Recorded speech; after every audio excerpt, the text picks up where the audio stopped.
E69 news కి స్వాగతం. ముందుగా ముఖ్యాంశాలు. ఆఫ్ఘనిస్తాన్లో మరో భారీ భూకంపం, భారత్ పైన ఎఫెక్ట్. కృష్ణవేణిని అరెస్ట్ చేసి దాచేపల్లి సీఐ వేధింపులు, అంబటి. హెచ్ఈలో కాంగ్రెస్ విధ్వంసం, రఘునందన్ రావు షాకింగ్ కామెంట్స్. పారపట్టి చెత్త ఎత్తి మంత్రి నిమ్మల శ్రమదానం. మయన్మార్, థాయిలాండ్ భూకంపం ఏ స్థాయిలో నష్టాన్ని మిగిల్చిందో ప్రత్యేకంగా చెప్పాల్సిన పనిలేదు. ఈ విషాద ఘటన మర్చిపోకముందే ఆఫ్ఘనిస్తాన్లో మరోసారి భారీ భూకంపం సంభవించింది. శనివారం మధ్యాహ్నం 12 గంటల 17 నిమిషాల సమయంలో భూకంపం సంభవించింది. దీని తీవ్రత రిక్టర్ స్కేల్పై 5.8గా నమోదైనట్లు నేషనల్ సెంటర్ ఫర్ సిస్మాలజీ పేర్కొంది. భూప్రకంపనలతో ప్రజలు భయభ్రాంతులకు గురయ్యారు. ప్రాణాలు కాపాడుకునేందుకు అంతా పరుగులు తీశారు. అయితే ప్రాణ ఆస్తి నష్టానికి సంబంధించిన వివరాలు తెలియాల్సి ఉంది. హైదరాబాద్ స్థానిక సంస్థల ఎమ్మెల్సీ ఎన్నికల్లో పోటీకి దూరంగా బీఆర్ఎస్ ఉండనుంది. ఈ ఎన్నికల్లో పోటీ చేయడం లేదని బీఆర్ఎస్ వర్కింగ్ ప్రెసిడెంట్, మాజీ మంత్రి కల్వకుంట్ల రామారావు ప్రకటించారు. గీత దాటితే వేటు తప్పదని సొంత పార్టీ నేతలకు కేటీఆర్ హెచ్చరించారు. ఓటింగ్కి దూరంగా ఉండాలని ఎమ్మెల్యేలు, ఎమ్మెల్సీలకు, కార్పొరేటర్లకు కేటీఆర్ హుకుం జారీ చేశారు. ఈ నెల 24వ తేదీన హైదరాబాద్ స్థానిక సంస్థల ఎమ్మెల్సీ ఓటింగ్ జరగనుంది. ఏదైతే ఎలక్షన్ ఉందో ఆ ఎలక్షన్ మనం పూర్తిగా బాయ్కాట్ చేద్దాం. మనం అడుగు పెట్టేది లేదు, కౌన్సిల్కి పోయేది లేదు, అడుగు పెట్టేది లేదు, ఓటు వేసేది లేదు. ఇద్దరు కూడా ఒకటే తరీకా మనుషులు, మనకు అవసరం లేదు. ఆళ్ళు లేదు, ఇల్లు లేదు, మనం వాళ్ళ పోయేది లేదు. నేను శ్రీనివాస్ యాదవ్ గారిని, సబితా గారిని కోరుతా ఉన్నా, మీరు దయచేసి ఆ విప్పు కూడా ఇచ్చేది ఉంటే విప్పు కూడా ఇవ్వండి. ఎవరైనా వ్యక్తిగతంగా విప్పు ధిక్కరిస్తే కూడా చర్యలు ఉంటాయి. విప్పు కూడా పార్టీ నుంచి ఇస్తాం, తప్పకుండా దాన్ని పాటించాలని చెప్పి కూడా నేను కోరుతా ఉన్నా. అట్లాగే ఇంకొక రిక్వెస్ట్ కూడా నేను మిమ్మల్ని చేస్తా ఉన్నా. చూస్తుంటేనే 16-17 నెలలు వెళ్ళిపోయింది. భూముల రక్షణ కోసం తాము కట్టుబడి ఉన్నామని బీజేపీ మెదక్ ఎంపీ రఘునందన్ రావు అన్నారు. ఆనాడు బీఆర్ఎస్, నేడు కాంగ్రెస్ రెండు ప్రభుత్వాలు పర్యావరణ విధ్వంసం చేశాయని ఆరోపించారు. హెచ్సీయూలో కాంగ్రెస్ విధ్వంసం చేసింది అడ్డుకోవడానికి బీజేపీ మొదటి నుంచి పోరాటం చేసిందని గుర్తు చేశారు. ఆ భూములు యూనివర్సిటీకి చెందాలని బీజేపీ ఎంపీలుగా తాము పోరాటం చేశామని అన్నారు. ప్రధానమంత్రి నరేంద్ర మోదీ హెచ్సీయూ భూముల గురించి మాట్లాడిన తర్వాత కూడా మాజీ మంత్రి కేటీఆర్ చిత్తశుద్ధి నిలబెట్టుకోవాలని అనడం హాస్యాస్పదంగా ఉందంటూ రఘునందన్ రావు విమర్శించారు. హెచ్సీయూ భూముల విషయం లోపల కాంగ్రెస్ పార్టీ చేసినటువంటి పనిని, కాంగ్రెస్ పెట్టినటువంటి బుల్డోజర్లని, కాంగ్రెస్ చేసినటువంటి 400 ఎకరాల విధ్వంసాన్ని డే 1 నుంచి ఖండించింది భారతీయ జనతా పార్టీ ఎంపీలం. అందుబాటులో ఉన్నటువంటి అందరం ఎంపీలం, ఇంక్లూడింగ్ మా మంత్రులతో సహా అందరం కలిసి ధర్మేంద్ర ప్రధాన్ గారిని, భూపేందర్ యాదవ్ గారిని కలిసి, అటు హెచ్ఆర్డీ మంత్రి గారిని, ఇటు పర్యావరణ మంత్రి గారిని కలిసి రేవంత్ రెడ్డి సర్కార్ చేస్తున్నటువంటి పనిని తూర్పారబట్టి అక్కడ జరుగుతున్నటువంటి విధ్వంసాన్ని ఆపి ఆ భూములు యూనివర్సిటీకే దక్కాలనేటువంటి ఒకే ఒక నినాదంతో పనిచేస్తున్నటువంటి పార్టీ భారతీయ జనతా పార్టీ. మధ్యలో కొందరు వచ్చి దీంట్లోనే రకరకాలైనటువంటి ఆరోపణలు చేస్తూ బీజేపీలో ఒక ఎంపీ అటు మాట్లాడుతున్నాడు, ఒక ఎంపీ ఇటు మాట్లాడుతున్నాడు, ఇంకొక బీజేపీ ఎంపీ కాంగ్రెస్ వాళ్ళకు పైసలు ఇప్పిస్తున్నాడు. ఇట్లా ప్రజల్ని కన్ఫ్యూజన్ క్రియేట్ చేసేటువంటి ప్రయత్నం చేస్తూ ఉన్నారు. ఇది దురదృష్టకరమైనటువంటి విషయం. 400 ఎకరాల హెచ్సీయూ భూముల విధ్వంసంలో రేవంత్ సర్కార్ చేసినటువంటి నిర్ణయాన్ని మొదటి నిమిషం నుంచి వ్యతిరేకించింది భారతీయ జనతా పార్టీ 8 మంది ఎంపీలు ఏకతాటిగా వ్యతిరేకించారు. దాంట్లో మా 2 మంత్రులు కూడా ఉన్నారు. మా 2 మంత్రులు కూడా భారత ప్రభుత్వంలో భాగస్వాములైనటువంటి సంబంధిత మంత్రుల దగ్గరకు వచ్చి వినతి పత్రాలు ఇచ్చారు. విషయం సీరియస్నెస్ వారి దృష్టికి తీసుకొచ్చిండ్రు. అక్కడ జరుగుతున్నటువంటి ప్రకృతి విధ్వంసాన్ని, పర్యావరణ విధ్వంసాన్ని అరికట్టడానికి భారతీయ జనతా పార్టీ 100% కట్టుబడింది. ఆ విషయంలో చివరికి దేశ ప్రధాని గౌరవనీయులు నరేంద్ర మోడీ గారు కూడా మాట్లాడి అటవీ భూములపైకి బుల్డోజర్లు పంపడాన్ని మేము వ్యతిరేకిస్తామని చెప్పి చాలా స్పష్టంగా చెప్పారు. మోడీ గారు మాట్లాడిన తర్వాత కూడా కేటీఆర్ గారు పశ్చిమ గోదావరి జిల్లా పాలకొల్లు పట్టణంలో స్వచ్ఛాంధ్ర స్వర్ణాంధ్ర కార్యక్రమంలో మంత్రి నిమ్మల రామానాయుడు పాల్గొన్నారు. కాలువల వెంబడి ఉన్న చెత్తా చెదారాలను పారతో తొలగించి ట్రాక్టర్లో ఎత్తిపోశారు. అధికారులు సిబ్బందితో చెప్పి పనిచేయించే అవకాశం ఉన్నా తానే స్వయంగా పారిశుద్ధ కార్మికులతో పోటీపడి మరీ చెత్త తొలగించారు. స్వచ్ఛాంధ్ర లక్ష్యంగా ప్రతి నెల 3వ శనివారం ఈ కార్యక్రమం చేపడుతున్నామని మంత్రి నిమ్మల తెలిపారు. ఆంధ్రప్రదేశ్ రాష్ట్రాన్ని ఒక ఆరోగ్య ఆంధ్రప్రదేశ్ రాష్ట్రంగా మార్చాలనేటువంటి దృక్పథంతో నారా చంద్రబాబు నాయుడు గారు ప్రతి నెల కూడా 3వ శనివారం పారిశుద్ధ్య కార్మికులు, అధికారులతో కలిసి ప్రజాప్రతినిధులు కూడా ఆ స్వచ్ఛ కార్యక్రమంలో పాల్గొమని ఏదైతే పిలిపించారో దానిలో భాగంగా ప్రతి 3వ శనివారం కూడా ఈ కార్యక్రమాల్లో భాగస్వాములు అవుతున్నాం. కూటమి ప్రభుత్వం ప్రజాస్వామ్యాన్ని కూనీ చేసిందని వైఎస్ఆర్సీపీ నేతలు ఆగ్రహం వ్యక్తం చేశారు. కుట్రలు కుతంత్రాలతో కూటమి సర్కార్ మెయ్యం పీటర్ కైవసం చేసుకుందని ఆరోపించారు. కూటమి పాలనలో ధర్మం వద సత్యం చెరలో పడిపోయిందని ఆవేదన వ్యక్తం చేశారు. విశాఖ మేయర్ పీఠం కూటమి గెలుపుపై వైఎస్ఆర్సీపీ నేతలు స్పందించారు. ఈ క్రమంలో వైఎస్ఆర్సీపీ ఉత్తరాంధ్ర రీజనల్ కోఆర్డినేటర్ కురసాల కన్నబాబు మీడియాతో మాట్లాడుతూ యాదవ్ మహిళలకు వైఎస్ జగన్ మేయర్ పదవి ఇచ్చారు. కూటమి ప్రభుత్వం ప్రజాస్వామ్యాన్ని కూనీ చేసిందని, కుట్రలు కుతంత్రాలతో కూటమి సర్కార్ మేయర్ పీఠం కైవసం చేసుకుందన్నారు. పార్టీ మారని వైఎస్ఆర్సీపీ కార్పొరేటర్లను బెదిరించాలని చూస్తున్నారు. చావు బతుకుల మధ్య కూటమి సర్కార్ మ్యాజిక్ ఫిగర్ను చేరుకుంది. వైఎస్ఆర్సీపీ పాలనలో గెలిచే అవకాశం ఉన్న స్థానాల్లో మేము ప్రలోభ పెట్టలేదంటూ వ్యాఖ్యానించారు. ఏంటనేది సోదరులు చెప్తారు. అన్ని రకాల ప్రయత్నాలు చేసిన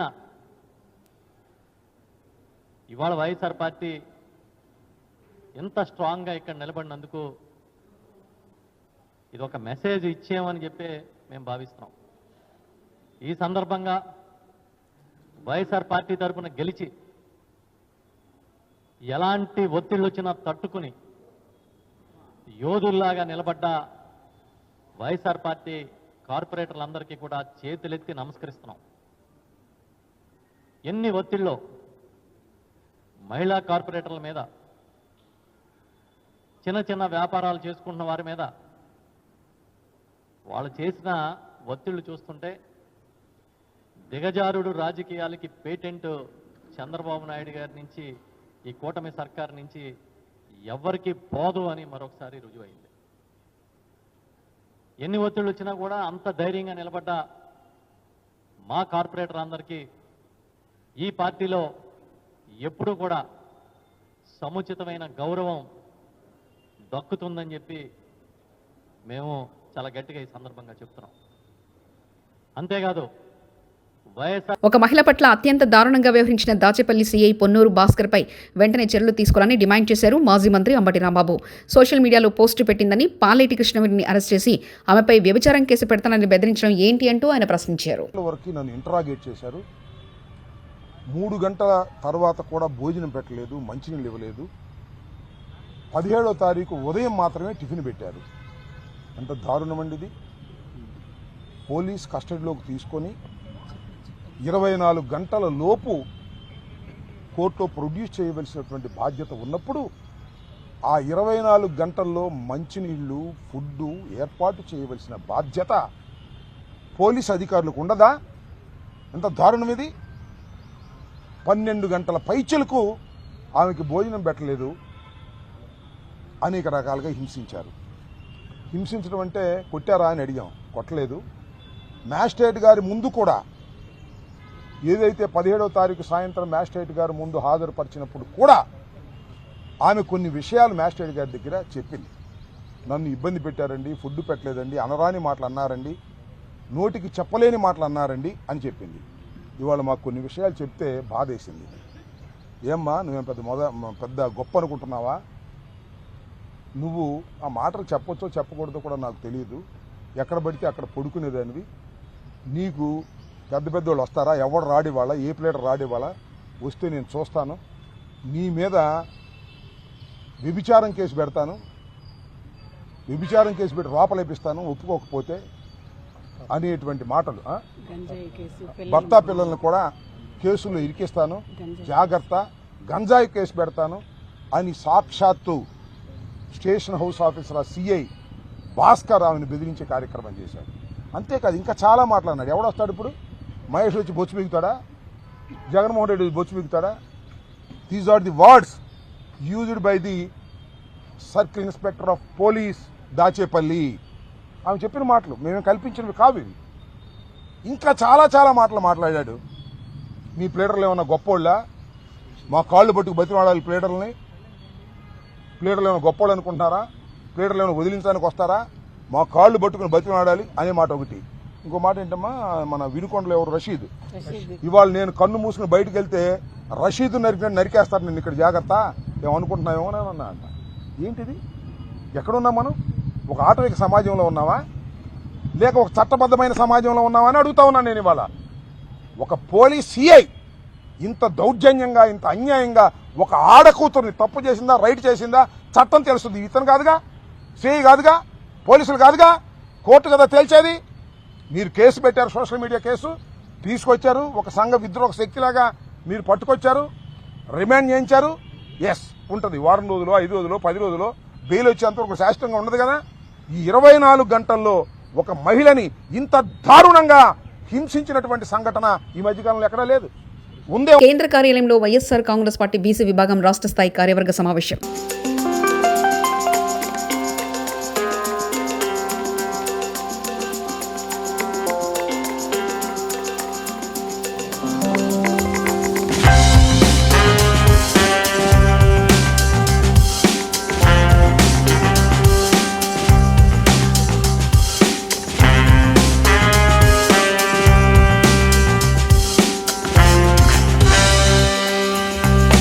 తిరుమల శ్రీవారిని సినీ నటి సమంత దర్శించుకున్నారు. శనివారం వీఐపీ ప్రారంభ విరామ దర్శన సమయంలో శుభం సినిమా నటీనటులతో కలిసి ఆమె స్వామివారి సేవలో పాల్గొన్నారు. తిరుమల తిరుపతి దేవస్థాన అధికారులు వీరికి స్వాగతం పలికి దర్శన ఏర్పాట్లు చేశారు. దర్శనానంతరం రంగనాయకుల మండపంలో సమంతకు పండితులు ఆశీర్వచనం చేసి స్వామివారి తీర్థప్రసాదాలను అందజేశారు. సమంత రాకతో ఆలయ పరిసరాల్లో సందడి నెలకొంది. గత ఏడాది ట్రలాలా మూవింగ్ పిక్చర్స్ అనే ప్రొడక్షన్ హౌస్ను ప్రారంభించిన సమంత శుభం సినిమాను నిర్మించారు. ఇది త్వరలో విడుదల కానుంది.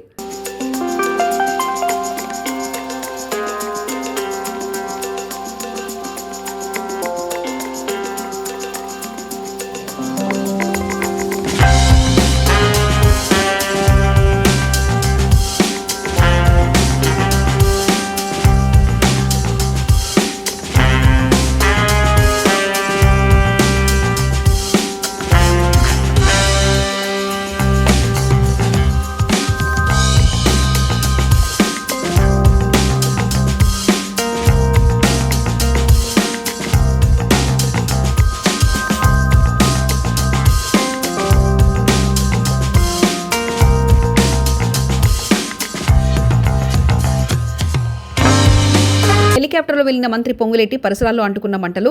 నాగర్ కర్నూల్లో భూభారతి రెవెన్యూ సదస్సులో పాల్గొనేందుకు హెలికాప్టర్లో వెళ్లిన మంత్రి పొంగులేటి శ్రీనివాసరెడ్డి హెలికాప్టర్ ల్యాండ్ అయిన సమయంలో చిన్న నిప్పు రాజుకొని హెలికాప్టర్ గాలికి చెలరేగిన మంటలు.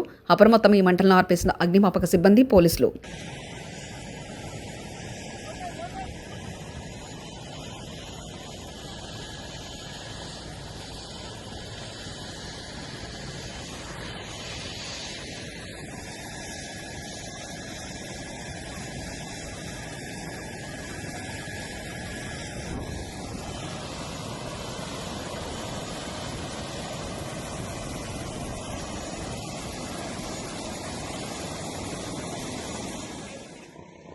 తిరుమల శ్రీవారిని నటి కయాద్ లోహర్ దర్శించుకున్నారు. శనివారం వీఐపీ ప్రారంభ విరామ దర్శన సమయంలో ఆమె స్వామివారి సేవలో పాల్గొన్నారు. అంతకుముందు తిరుమల తిరుపతి దేవస్థాన అధికారులు ఆమెకు స్వాగతం పలికి దర్శన ఏర్పాట్లు చేశారు. దర్శనానంతరం నటికి పండితులు ఆశీర్వచనం చేసి స్వామివారి తీర్థప్రసాదాలను అందజేశారు.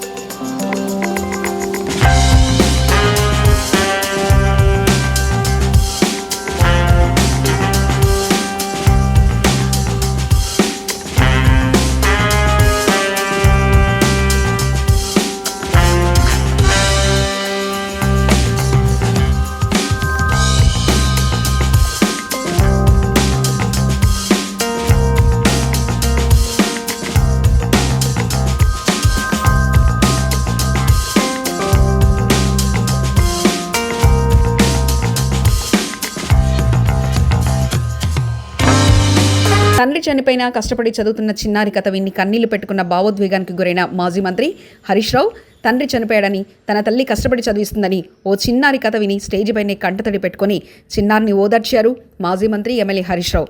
సిద్దిపేటలో స్కూల్ విద్యార్థులకు భద్రంగా ఉండాలి, భవిష్యత్తులో ఎదగాలి అనే అవగాహన సదస్సు కార్యక్రమంలో పాల్గొన్నారు మాజీ మంత్రి ఎమ్మెల్యే హరీష్ రావు.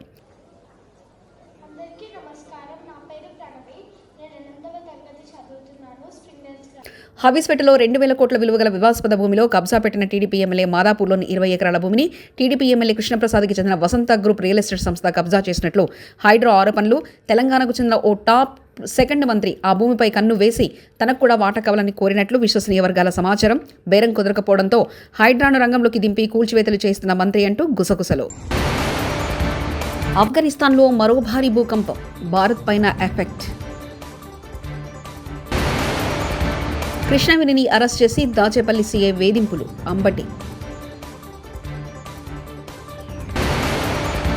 హెచ్ఈఏలో కాంగ్రెస్ విధ్వంసం, రఘునందన్ రావు షాకింగ్ కామెంట్స్. పారపట్టి చెత్త ఎత్తి మంత్రి నిమ్మల శ్రమదానం. ఈ 69 న్యూస్ ఇంతటితో సమాప్తం. చూస్తూనే ఉండండి ఈ 69 న్యూస్.